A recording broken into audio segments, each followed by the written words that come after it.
Since starting the channel, every year I've tried to do some kind of video during the holiday season about why people shouldn't buy Macallan and what they should be buying instead. I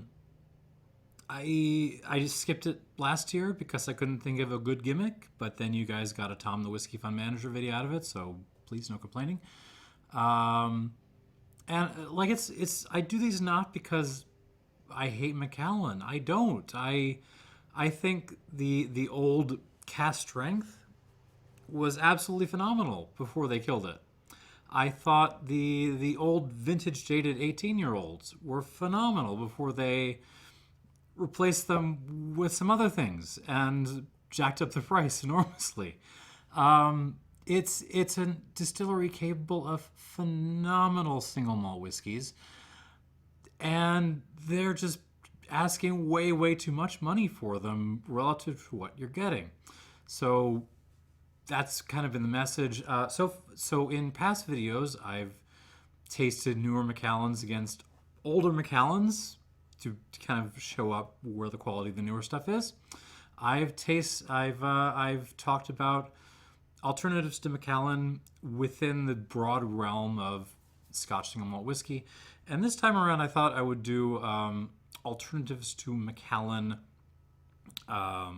even beyond that, even beyond the realm of malt whiskey, even beyond the realm of whiskey as such. Just to make it fun. And we are not going to just throw a bunch of high ester unaged rums into this, because that wouldn't be fair. That would not be sporting. No, we're going to play Macallan's game. We shall play the game of dried fruit and cinnamon sticks and wood tannins. And we shall get at a bunch of other stuff that is not in the category of Scotch single malt and see what's what. But first of all, we need a Macallan to compare everything against. And this is what I got. It's a Speymalt 19-year-old from 2003. This was picked by K&L, so it's a single cask. All right, so Speymalt is Gordon Macphail's dedicated Macallan brand. This is not stock they get by like horse trading, blending stock. No. They have long-standing contracts with the Macallan distillery, and the distillery is filling these things themselves. And importantly, they're filling barrels which are not the standard Macallan barrels. They are filling Gordon Macphail sherry barrels, and that makes a difference. Now, the reason I wanted to pick this was mainly because if you put a gun to my head and told me to buy an older Macallan with my own money, and I couldn't weasel my way out of it, I would end up probably with something like this Speymalt here. It's still way too expensive. This is a full bottle of this stuff will run you $350 at K&L. But it's a 19-year-old. It's cask strength, and it is, even so, it is still cheaper than any of the standard Macallan 18-year-olds now. Whew. So in Macallan world, or I guess in the mad world that is contemporary hot brand whiskey, this is kind of a bargain. So what do we got to taste against? So two of the non-whiskey spirits I chose were very obvious. I wanted to do a sherried rum, and I wanted to do some kind of classical French brandy, probably an Armagnac. So we got some of those. For the third one, I had trouble. I was trying to think, what else can I throw in here that would be fun? And then I found this guy, Apreval 2003 Calvados. This is a paid age. So exactly the same vintage and age as the Macallan. You're talking French oak instead of sherry cask, and you're talking apples instead of malted barley. So I thought this would be a fun one to throw in as my third alternative. Anyways, we're going to start off with the Speymalt, since that is supposed to provide the benchmark for all the other stuff here, and then we shall move on try the others, see if any of them can topple the Macallan. All right, here we go. This is, I will read off the stats for you. I have notes today. Look at that. Speymalt 19-year-old single malt Scotch whiskey, 2003. Bottled by Gordon Macphail for K&L Wine in California. And this is a first fill sherry hogshead, number 6715, bottled at 57.5% alcohol by volume. Just good enough to light on fire. Okay, here we go.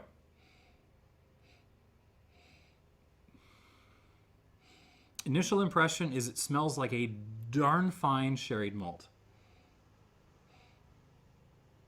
Is it Macallan? Yes, it absolutely is. I'm losing a lot of the Edrington Macallan barrel character, that really intense, like, I don't know, sweet raisin thing, which I'm guessing is PX, but I don't really know.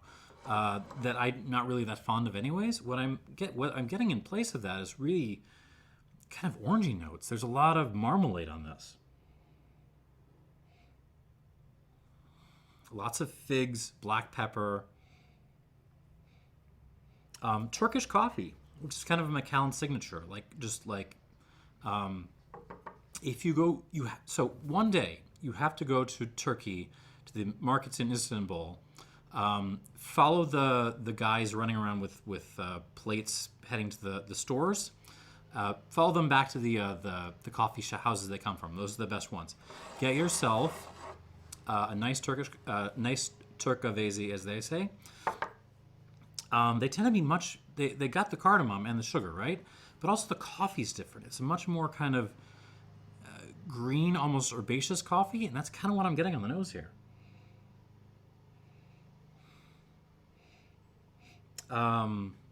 Lots more dried fruit and orangey stuff. Rose water. Some classic kind of sherry cask savoriness. Some like chicken bouillon. Pecans. Kind of like a smoky thing. Not peat, obviously, but like almost like a sweet hardwood smoke, like an applewood smoke. Old, well-aged Virginia tobacco. It's something else. There's an oiliness. Actually, coconut oil. There is a coconut oil thing, like the virgin coconut oil that still doesn't exactly smell like coconut, but it smells like coconut oil. I don't know. Slowly bring some spice, some along with the cardamom, some cinnamon, some clove. It's nice. Does it smell like $350? No, it does not. But it smells like a darn good sherried malt on the palate.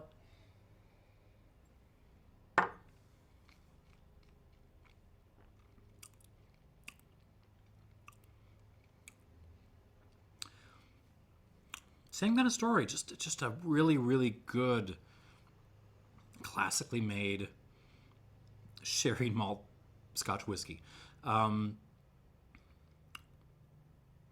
again, you're pulling back on the sweet raisins and you're kind of injecting some more orangey notes.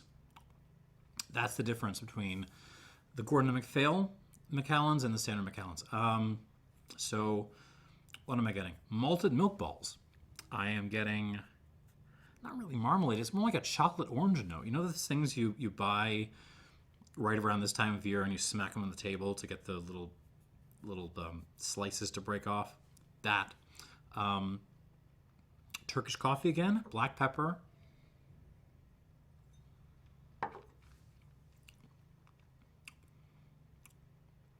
Quite substantial in the mouthfeel. As it should be for something, pushing 20 years old at full cask strength. It's really kind of dominating my entire mouth with the chocolate orange thing. And the pepper. And that old Virginia tobacco thing.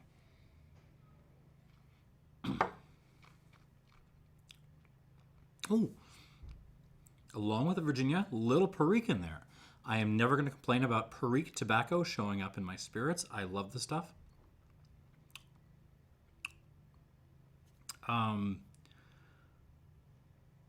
Hazelnut, but it's almost more like a hazelnut liqueur. You know what is it? I forget the name, but hazelnut liqueur. And those little savory touches. It's not chicken this time. It's more like beef stock. Or really Bovril, which I had a chance to try once. It's a great flavor note to have. Allspice, cinnamon.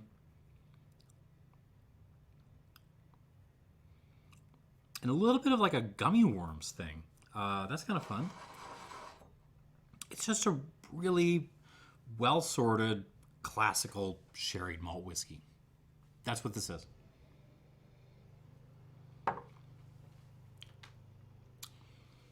Good stuff. If this was less expensive, I would have no qualifications about recommending this. This is very good stuff. 2, 3, 4, 5. So if you're new to the channel, I'm going to add some water to this, trying to put the spirit under a little bit of stress. We're going to give it a minute, go through the rest of these, add water to them as well, and then come back through, see what happens. Actually, I just noticed something. This has, the Macallan actually has the lightest color of anything in this lineup. That's kind of wild. Anyhow, I will go through a second time and give this a review, a final review and score. All right, but now we are moving on to my Calvados. Apreval 2003. Again, it's Pays d'Auge, which is the not necessarily better, but more stringent region in Calvados, kind of in the heart, where you must pot distill, you must ferment for longer. It's just a harder set of bars to pass, and so the spirit brings a much more rustic character. I mean, in many ways, the reason why I chose this is because Macallan, the spirit, the distillate, has a very rustic character to it. It's very oily. It's very herbaceous. And Pays d'Auge Calva can also have a very rustic, fermentary kind of character to it in a different way. So I figure this will be a fun contrast. So this is cask number 72, bottled at only 48% alcohol by volume. But, you know, I think this is fun just because it's the same age and vintage as the Speymalt. So let's get stuck into this.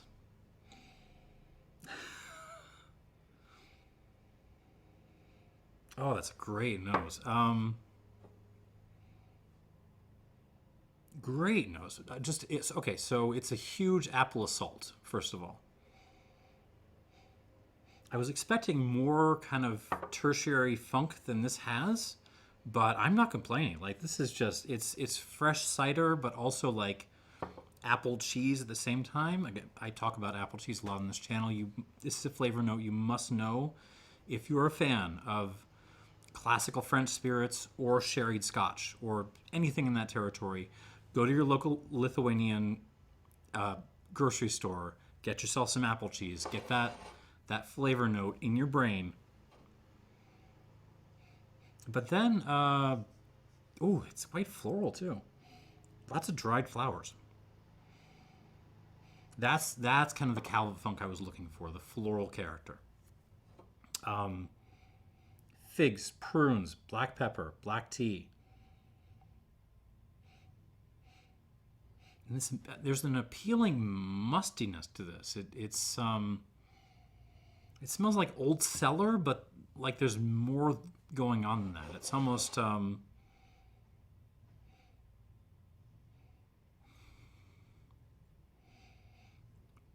some ways, once you put aside the aggressive appley notes, there's almost like an old Burgundy, an old Pinot Noir kind of character here. Like throw in some forest floor, funky dried fruits.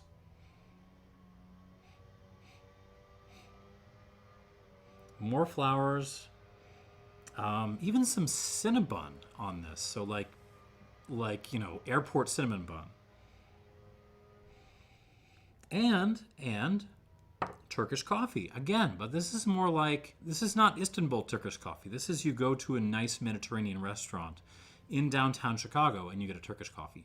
They're not using that same kind of really green coffee bean. They're using, basically store-bought American stuff, but it's still got the cardamom. Does that make any sense? So American Turkish coffee is the note here. Excellent. It's a nice nose. I probably like the nose in this more than I like the Speymalt. So this is already in trouble. If this is where we're going on the first glass. All right, on the palate.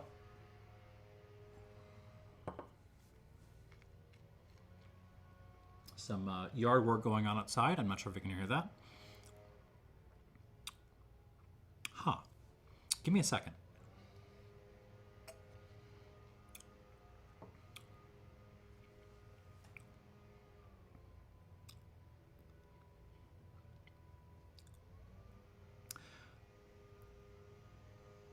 So, I'm a little puzzled by this Apreval. It's got a great arrival.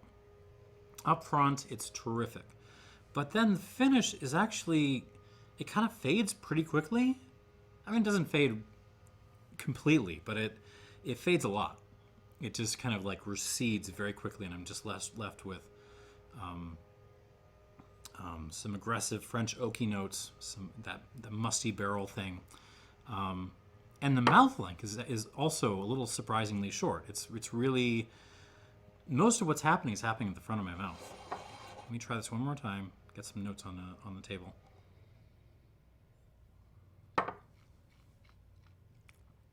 So what are we getting here? Lots of apples again.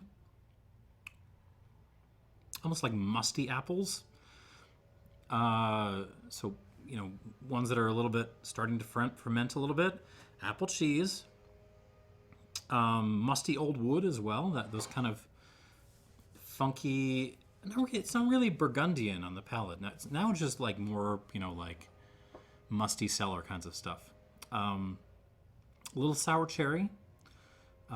Dried fruit. Dried cherry, fig, prune, black pepper. Even a Hong Kong style milk tea kind of note. And it's there, and it's great while it's there, but then it's kind of gone. A little bit baffling, and like, I love the nose on this. Oh God, it's a good nose. And I love like the first second or so that this is on my palate. It's kind of baffling, really. So I'm gonna add some water to this, and I'm hoping that water is gonna kind of bring the palate up to snuff. We shall see. All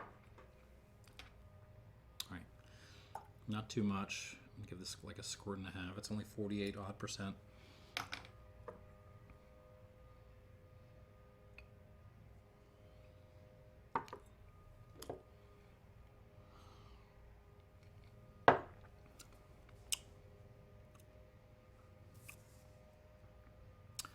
We shall see. We shall see. All right, moving on to sample number 3. And this is Maison Fontan. And this is bottling by Version Francaise. This is cask number... Did I write this down? Cask number 128. It's circa 23 years old. 1998 vintage. Bottled 2021. I looked around for the great breakdown of this. I couldn't find it, but if I do, I will put it down below.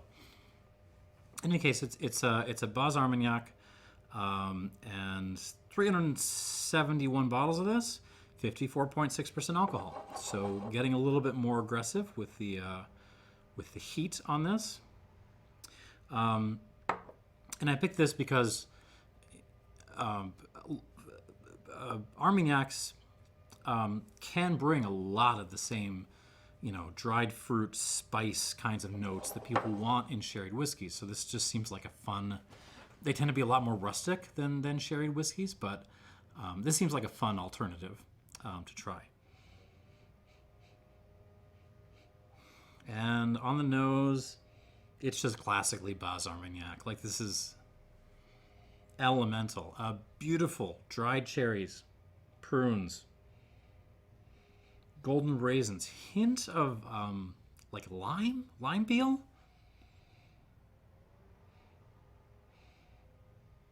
Quite floral too. It's not dried flowers like on the previous class. This is more like little fresh field flowers, some like a cafe drink, like a cortado.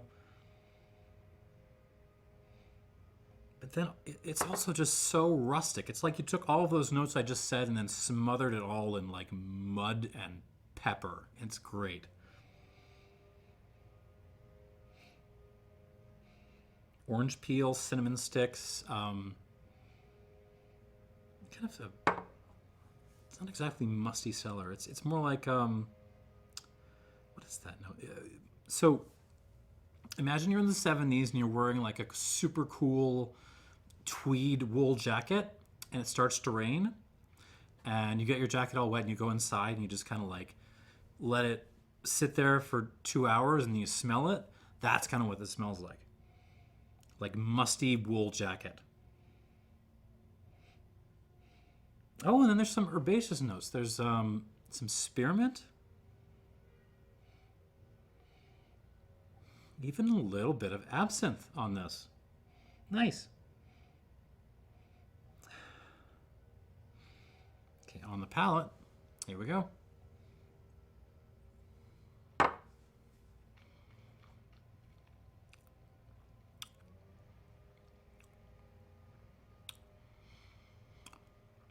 In a lot of ways, this is closer to the Macallan's vibe than the Apreval was. It's just also at the same time way grungier. Mud, black pepper, tea leaves, orange peel, dried cherry, cinnamon, cardamom. And it's just, yeah, again, it's very elemental, classical Baz Armagnac.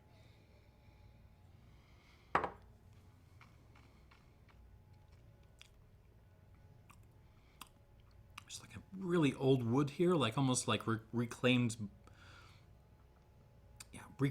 barn wood or something that's gotten a little bit wet and musty. Tobacco again, but it's more like oriental tobacco this time, with a little bit of perique thrown in. Spearmint, a lot of floral stuff, dried flowers, fresh flowers. So yeah, very fermentary in that way. And the form is just, again, very classical, hitting all those marks.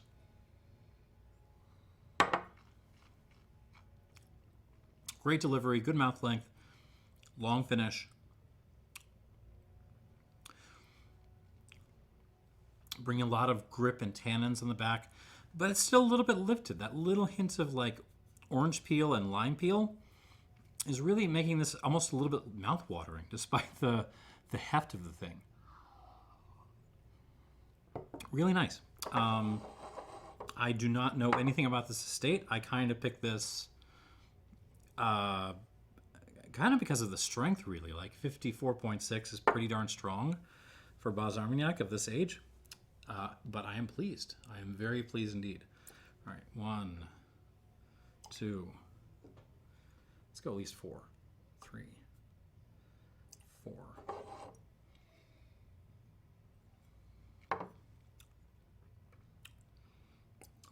Like 4 1/4. Okay, moving on. Last up in my Macallan alternatives. And if you have been looking at the title, there's a good chance this is the one you've been looking forward to. Foursquare. Foursquare Master Series Edition number 2. Now, so basically what this is a blend of a bourbon cask, Foursquare, which is sorry, back up. Foursquare is a blended rum, so partly pot distilled, partly column distilled, In this case, part of this was matured entirely in bourbon cask, and part of it was matured initially in bourbon cask, and then was secondary maturation in sherry. The reason why I picked this is, well, first of all, I I love it, and I wanted to try this. I wanted a fun excuse. Also, it's the sequel to the bottle that won my Foursquare face-off a couple of years ago. The Master Series is a project between Richard Seal at Foursquare and Total Wine. And then basically it's 12 years old. It's not too expensive. And it's 62% alcohol, and it's got sherry influence. So that makes me interested. Let's see how it goes. On the nose, I mean, it's just a different planet from everything else here.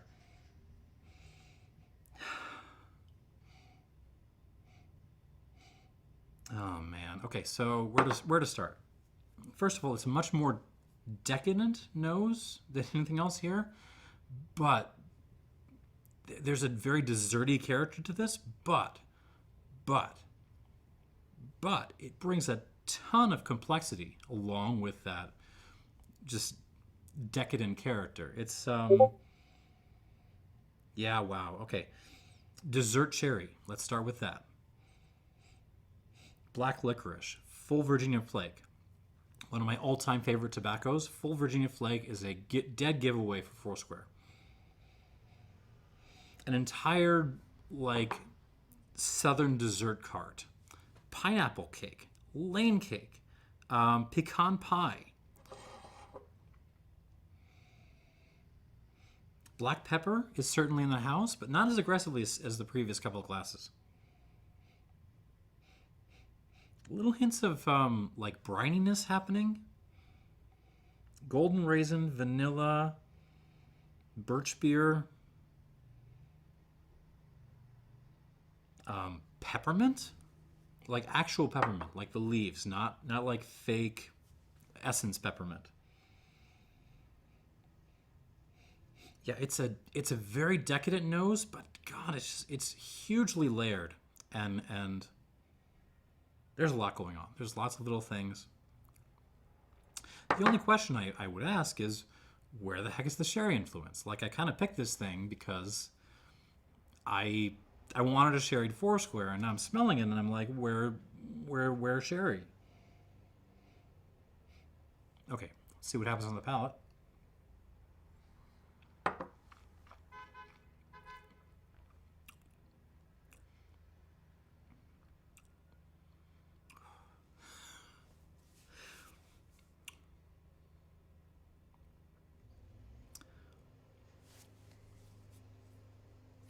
You know, I have some friends of mine who are fellow rum nerds, and a lot of them complain about Foursquare because they're just like every bottle tastes basically the same, and like, what are you guys complaining about? This is so well made and delicious, and like, okay, like Richard Seal is not out in a shed wild fermenting and, you know, pot distilling in a still made out of old engine parts.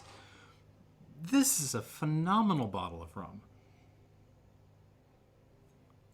There's a little bit more sherry influence showing up on the palate than on the nose. What matters here is this is just good.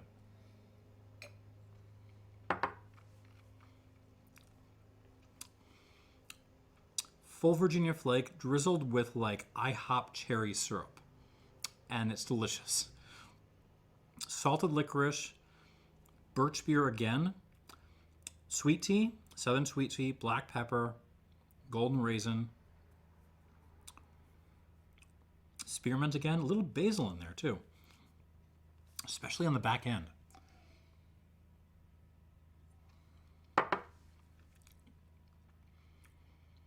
Vanilla, prunes, so little sherry cask kind of kicking in there.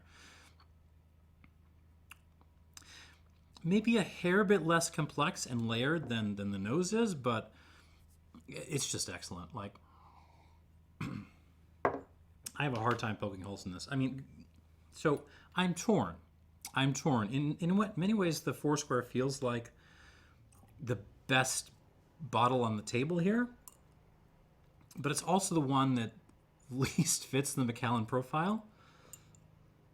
So I don't know. Yeah, that's not the result I was expecting. But you know what? We're not done yet. 5.5. We are not done yet. We're going to go through these one more time and give them a final score. All right, so back to...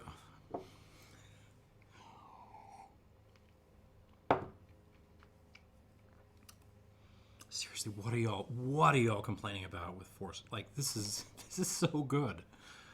Like, it's okay if you don't like this style, but it's the quality is incredible. All right, moving on.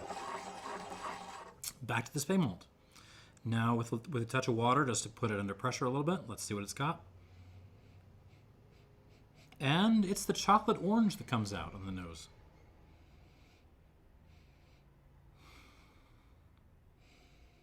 Yeah, lots of chocolate orange. I mean, if I were to complain, I would say that now it mostly smells just kind of like a Gordon Macphail sherry cask, which is not a huge problem. Like I mean, really, it's exactly what I said before. It smells like a damn good sherried malt. That's what this smells like.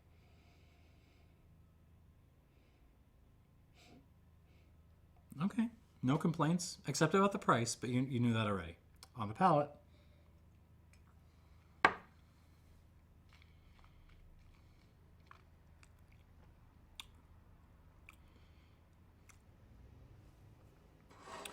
So, on the palate, same basic set of notes. It's just that the mouthfeel gets a little bit more peppery and a little bit more minerally too. A little more minerality showing up.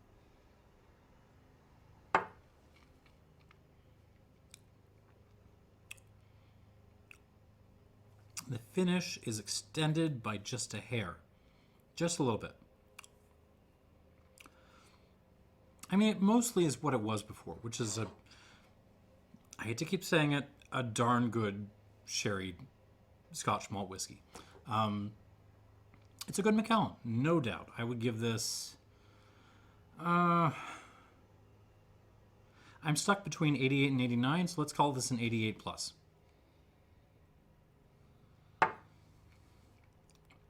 +88 plus for the K&L Speymalt 2003. Nice. No, good stuff. All right, moving on to the Apreval. This is the one I found kind of confusing before because the palate is just cut so short on initial contact. Let's see if water has improved that. On the nose.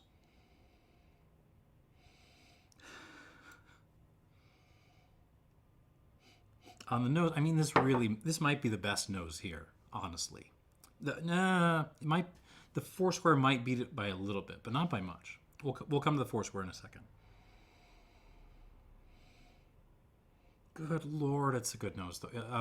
Some sour apple coming through. Smells a little bit like a white Rioja, like a really great old white Lopez de Heredia or something.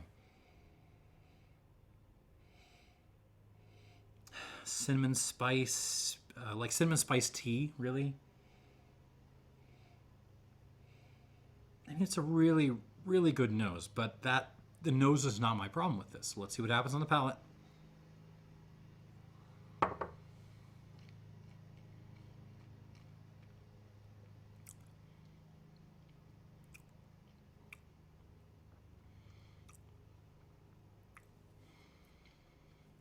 We're getting there.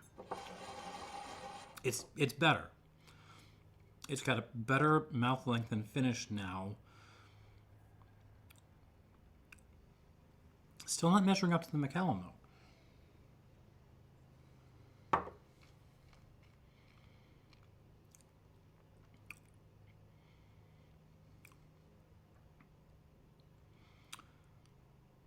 But it's just... So there's that little bit of formal difficulty that I have. But water does definitely improve this by, I would say, quite a bit, actually. Brings out like a peppery sour apple syrup kind of thing. Yeah, this steps up nicely.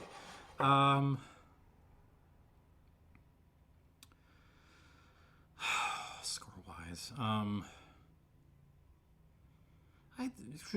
this was in like 86, 87 territory before. I'm gonna give it 87 plus.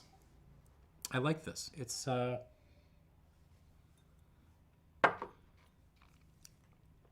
really good nose. Loses a step on the palate versus the Speymalt, but definitely very, very, very well put together. 87 plus out of 100 for the Apreval Calvados. Moving on, we're back to the Fontan. This was the one that was the closest to the Macallan in vibe, just more rustic and dirty. Let's see what water did. Ooh.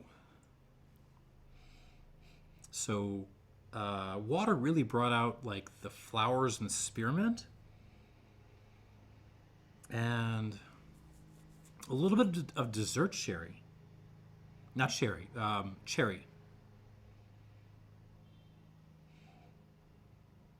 But it's still so like muddy and slightly funky. I mean, it's great. It's just really wonderful rustic stuff.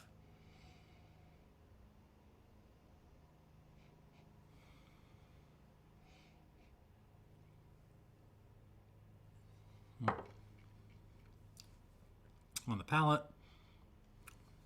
Oh.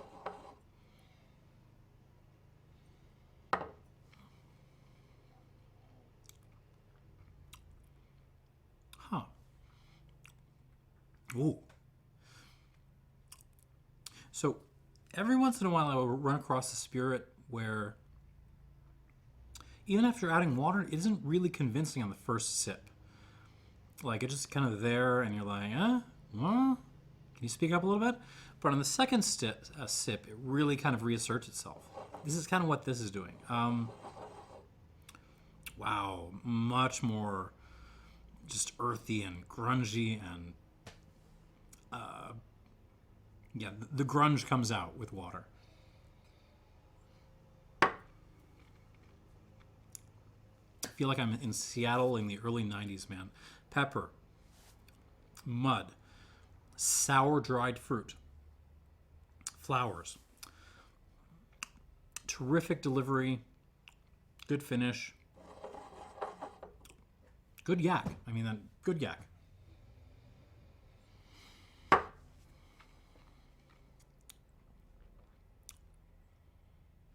Is it as good as the Macallan?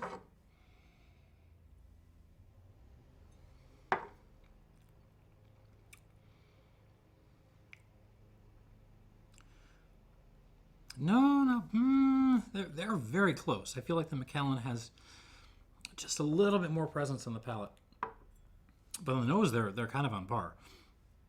So I'm going to give the Fontan 88 points. 88 flat.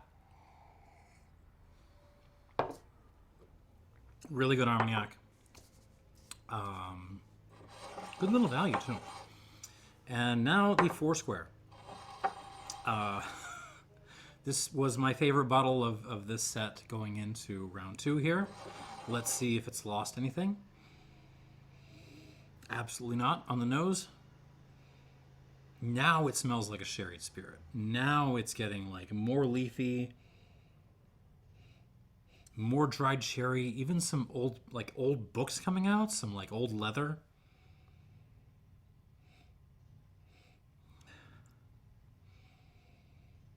There we go. You can still tell, like, it's just, it has that little bit more dessert cart feel to it than the Macallan or really anything else here. But with water, you're getting a lot closer. A lot closer. On the palate.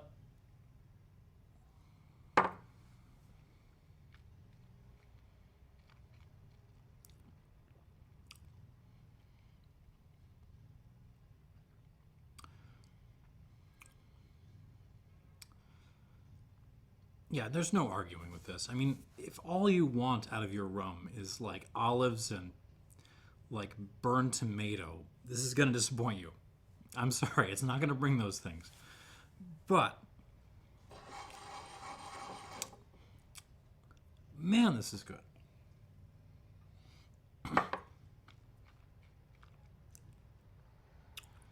It just completely dominates the mouth with pepper, southern desserts, tobacco, dried fruit,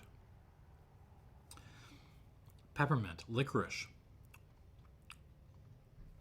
And again, that with water, a little bit more leafiness, a little bit more like old books and stuff. So yeah, in some ways, I'm still a little torn on this. It's unlike everything else on this table, which, and the least Macallan-y still. It gets more Macallan-y with water, but it's just fabulous stuff. It's just better than the rest of these bottles.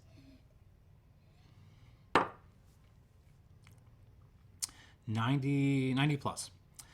90 plus points for the Foursquare Master Series number 2. Well done, Foursquare, and well selected Total Wine. And there you have it.